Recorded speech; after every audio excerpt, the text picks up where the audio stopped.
Hello everyone, welcome back to 4Strategy Gaming's second strategy video for the day. How riveting is this? I am pretty excited if you can't tell, but we're going to be looking at a Protoss strategy this time. We started off with the Zerg strategy, and actually, oddly enough, the Zerg strategy video that we looked at was on the same map, but that is neither here nor there. So Protoss strategy, the players we're looking at today, White Raw is going to be our Protoss player that we're going to be focusing on. The opponent in this game is Mers, and he is, of course, a Terran player. So this is going to be a Protoss versus Terran strategy.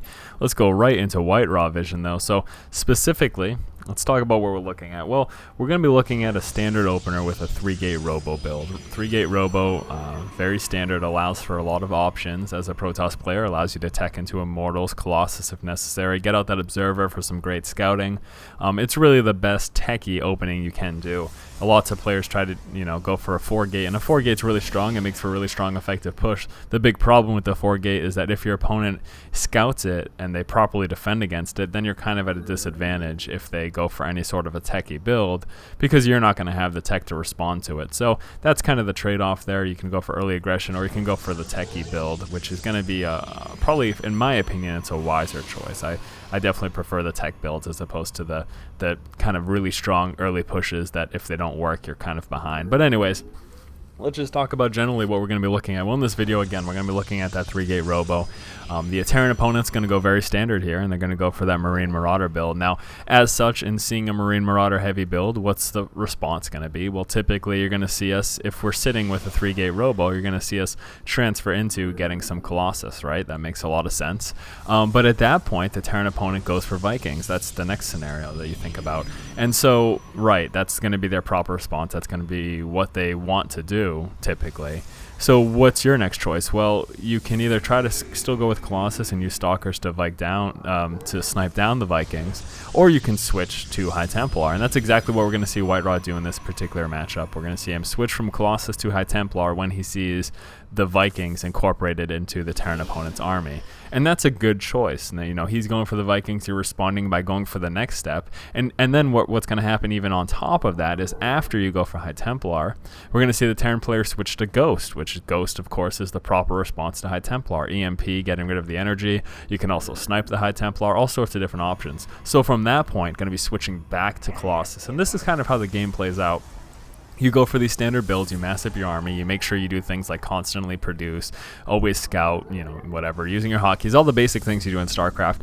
But then the game becomes about scouting and responding to your opponent properly with the right unit composition. So we go for that basic 3-gate Robo, he goes for Marine Marauder. We add Colossus, he gets Vikings, we see Vikings, we get High Templar, he sees High Templar, he gets Ghosts, we see Ghost, we go back to Colossus. So that's kind of how the game plays out. It's funny to think of it that way, but you really need to know your race very well, and you need to know the proper responses that your opponent's going to do, and then what you can do in response to that. So that was just a whole bunch of talking there, but let's take a look at the opening build order here. What are we starting out with? Well, we start off with a 9 pylon, a 12 gateway, and a 14 assimilator. Right, everything very standard so far. 18 Cybernetics core, 23 was that warp gate research, then a 28 getting that robotics facility, 28 also that second assimilator came down, and then we're going to be getting another gateway at 32, and then one more gateway at 34. So again, it's going to be a 3-gate Robo. As far as units are concerned, starting off with that Zealot Stalker, using that forward probe to see any pushes coming. Now, if you saw that really early push of a couple Marines and Marauders, this second Zealot wouldn't have come out, and instead you would have gone for that Sentry. Again, you need that Sentry really to properly defend against those super early pushes. The force field is pretty much what saves you here. Now, the Stalker is going to have no problem dealing with this Hellion. If you see Hellions, Stalker's your proper answer. If you see Reapers, Stalker's your probably answer.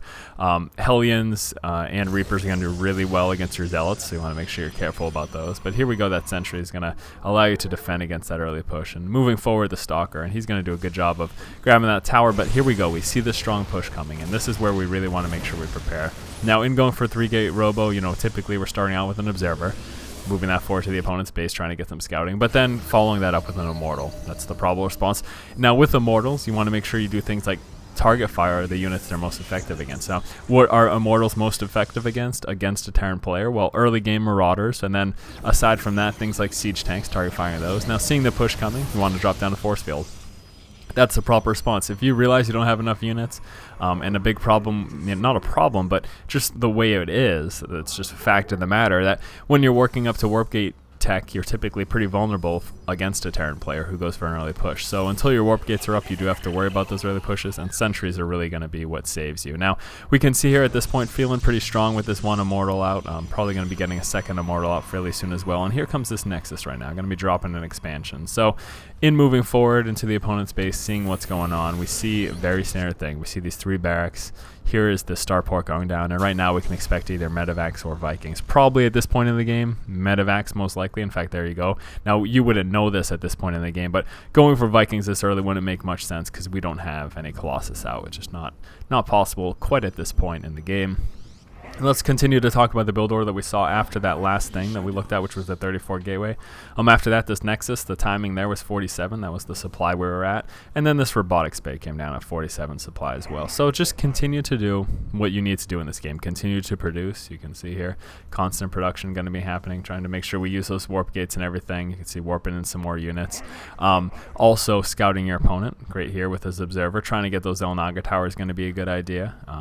Check for any pushes. Make sure there aren't any drops coming. You definitely want to be aware of stuff like that, and just continuing to play the game properly. Now we're saving up a little bit of resources. You saw White Raw doing that there. He was floating resources for a little bit, but realized the purpose was not because he was letting his macro slip, but because the Robotics Bay was just about finished and he wanted to get that first Colossus out very, very soon. And the great thing about observers is that you get to see pushes coming pretty much no problem. It's like having a moving Xel'Naga tower vision, basically. So seeing this push coming, we are now fully prepared. Now the big concern here is seeing these Medivacs. You do have to worry about drops. You got to pay attention to where those Medivacs are going and what they're carrying, because you want to make sure that you don't get your units too far out of position so that there's a drop in your base and you end up in a lot of trouble. Now, with this Colossus coming out right now, feeling pretty safe against that push. Once this Colossus hits the board, that push doesn't look quite as threatening. Just make sure you're smart about it. You keep your Colossus in the back. Even having a separate hotkey for your Colossus. You can see here White Raw's got the bulk of his army hotkeyed to 1. Maybe putting the Colossus on number 3. You can see the Observer on 2 there. So you can pull him back without having to click on him. It just makes it a little bit quicker. And this is what I was talking about. You do have to be worried about things like drops here. So making sure that, splitting up your army so you can defend against both pushes. And pulling, one really big important thing too is when you see drops like this coming, you want to make sure you get your drones away, get your probes away as quickly as possible. The smallest amount of losses you can take when it comes to your economy, the better off you are. Now at this point, splitting up the army, having them in 2 positions, now that we're worried about drops, now that White Raw has seen the drops are coming, he's going to want to make sure he can cover both areas, the front and the back. It might be even a better idea to position the units somewhere around here. You can see White Raw moving some of his units right here. But if you position them right around here, you're going to be able to quickly defend your main base and then move them to your natural if necessary as well. You can see White Raw deciding to move just the bulk of his army to his natural. But again, it wouldn't be the worst idea to maybe, say, put a bunch of your army here and then just have a little bit over here, a little bit on the side like he does there. And that way, again, you could quickly reinforce whatever area is in the most danger. Getting supply blocked, obviously something you want to avoid, but at this point, continuing the scouting, the Observer's moving out right now, and also going to be continuing to macro up. You see coming out with some more probes, keeping that pretty constant there.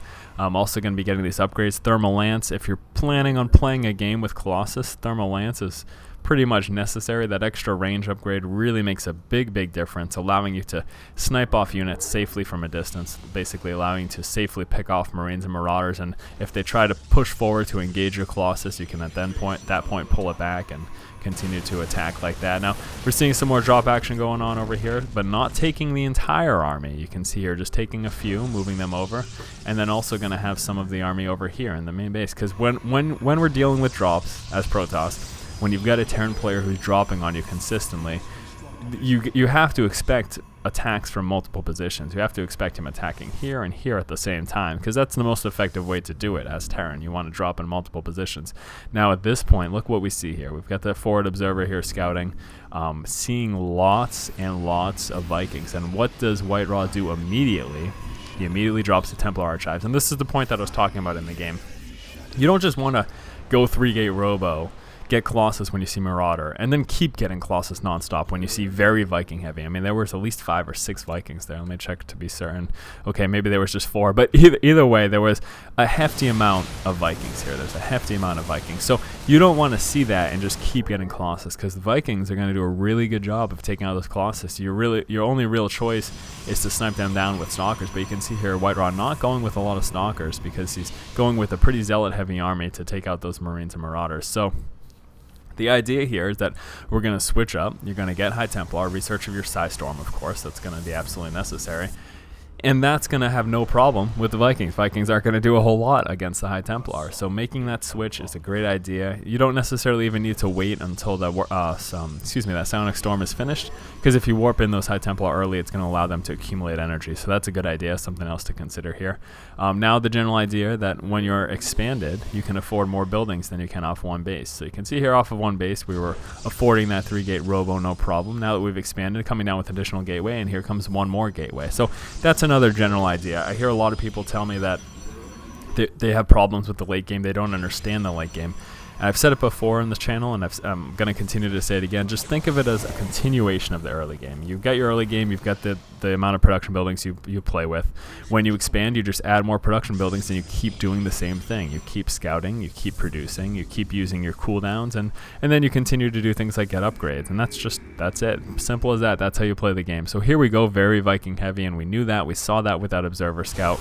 Going to try to do some damage there with those High Templar. But the great thing is that those Vikings are wasted resources against the High Templar. The High Templar are going to work really well against this Bio Ball. Obviously the Colossus will as well, but with these Vikings, that's our real concern, is that the fact that they're going to be able to snipe down this Colossus. So that's the point of incorporating the High Templar, and we're going to see some storms go down. You're going to also see these Stalkers trying to take down these Vikings, but way too many Vikings, so the Colossus are going to drop, but it's not the end of the world. Why? Because we made that switch. Making that switch to High Templar is basically what made it so that we didn't get completely mopped up here. Those High Templar dropping storms did a lot of damage to the Marines and Marauders, forced them to pull back right there. Once the High Templar are out of energy, good idea to change them right into Archons. Definitely not a bad choice there. Just going to continue to push forward now. At this point, kind of in a little bit of a rough spot. Want to pull back. He's still got a lot of Marines and Marauders. He was able to pull them back and heal them up with the Medivacs. So just pushing back at this point. And yeah, just doing the right thing. Continue to do the right thing. Now, what are we seeing at this point here? Look at this. Going out with another Colossus. Why are we going for Colossus? Well, it's reasonable to assume that after seeing the switch to High Templar from Colossus, that the Terran opponent is going to try to get something to deal with that, deal with the High Templar. And like I said at the beginning of the replay here, the proper response to that is going to be Ghost. So in getting Ghost, we're going to switch back to Colossus, and there you go, we're all set. In fact, I'll just take a look at everyone vision here. We can see exactly what I was talking about right here. So there are those Ghost Academies. So there's that switch to Ghost because he saw this High Templar. And now you're going to be prepared for it when you go back to Colossus. He's going to stop getting the Vikings. He's likely to stop getting as many Vikings. And going back to Colossus is going to put you in a solid spot. And you don't have to exclusively go with either or. You can mix it up. Realize that if you mix it up, that's also going to put you in a better position. Getting a few Colossus, getting a few High Templar. It'll allow you to deal with things much easier. A few things that you want to try to do against Ghost. If you see the Ghost and if you can feedback the Ghost, that's an excellent idea. Making him lose his energy, he's not going to be able to EMP. He's also going to take damage, and depending on how much energy he had, you could actually just kill him right off with the feedback. So, or at least do a significant amount of damage with the feedback. And now, again, continuing to expand, and what we're going to see here is White Raw's going to come down with some more production buildings sometime in the near future to support his additional expansion. Here's a drop going down. Again, just be fully aware that this is something that can continue to happen here. I'm trying to push forward again, but this nice mix of Colossus and High Templar coupled with those Zealots, which will soon be Charged Zealots, is going to put you in a really strong spot. And look at that effectiveness there, dropping a storm down with this High Templar, then using the Colossus, and that definitely puts a Terran player in kind of a tricky situation, a bit of a predicament there, if you will. So what are we doing? We're just continuing to play the game, continuing to macro up. You're going to see White Raw doing all the standard things that you should be doing throughout the entire game. Scouting expansions are very important. You always want to know when your opponent expands, so we can see him sending these forward Zealots here, maybe even sending one to scout over here. It's not very likely that he would take this expansion, but it couldn't hurt, you know. Send one Zealot over there, take a look, or even just send your Observer over there real quick, patrol him over, and then bring him on back. Not going to be a bad idea as well. The idea here is that if we saw expansions at either of these two positions, we would want to do one of two things. You'd want to expand yourself, or you just want to make sure that you attack the expansion. So here we go, going to be pushing forward, continuing to come out with additional units, also dropping down that forge. Going to be trying to get some upgrades. I don't know where that is right now, but there is a forge coming down, so going to be trying to get some upgrades here. And yeah, this is it. This is how you play StarCraft. You just respond to your opponent, you scout properly, and you just keep up production, and you keep expanding. It's really basic on the simple level, you know, and once you have strong mechanics and you can use your hotkeys properly and you can make sure you keep up constant production, then you're going to be in a really, really strong spot. So pushing forward here, Charge Zealots, really potent against Marine Marauders. Charge Zealots with Storm and Colossus, that's pretty devastating to make. Now, there are those ghosts there. You're trying to get up on them and take them down as quickly as possible. EMP going down. Now, you've got multiple choices when the EMP goes down. Depending on how far you've committed, you can pull back and wait for those shields to recharge, or you can just keep pushing like we saw here. Luckily, White Rod did the proper thing, and he spread out his High Templar. In fact, let me just pause this real quick and go back just a few notches here, because what I want to show you here is when you see Ghost on the board, when you know Ghost on the board, a good idea, a good response is going to be to spread out your High Templar. We can see here, let's push play from this point.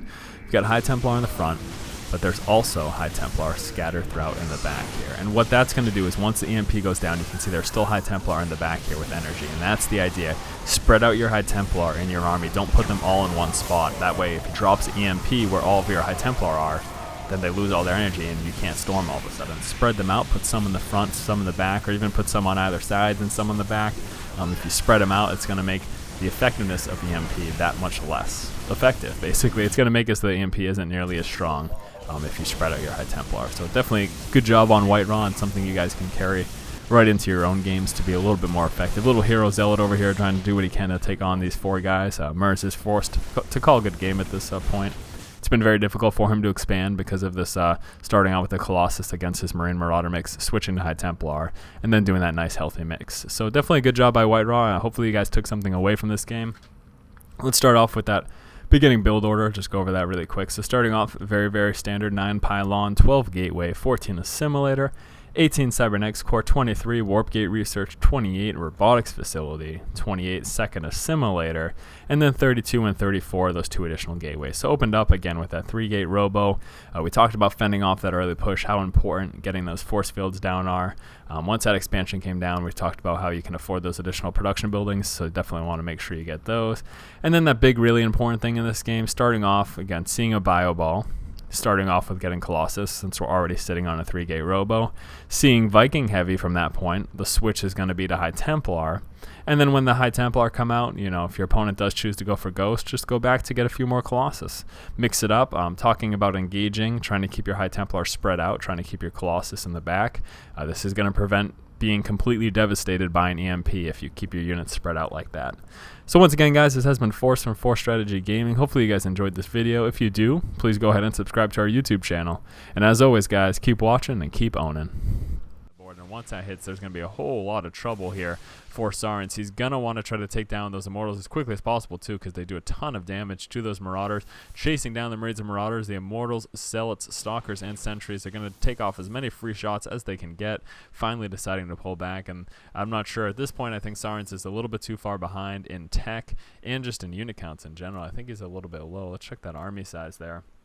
So, yeah, he is a little bit lower at this point than Saki. So, Saki not only has the tech advantage, but he also has just more units, resources in general. So, a bit of a problem for Sarence. We can see Sarence trying to come down with this expansion. He's just going to try to keep up this aggression and keep pushing as strong as he can. You can see still no factory, no second refinery. And this is basically just a standard...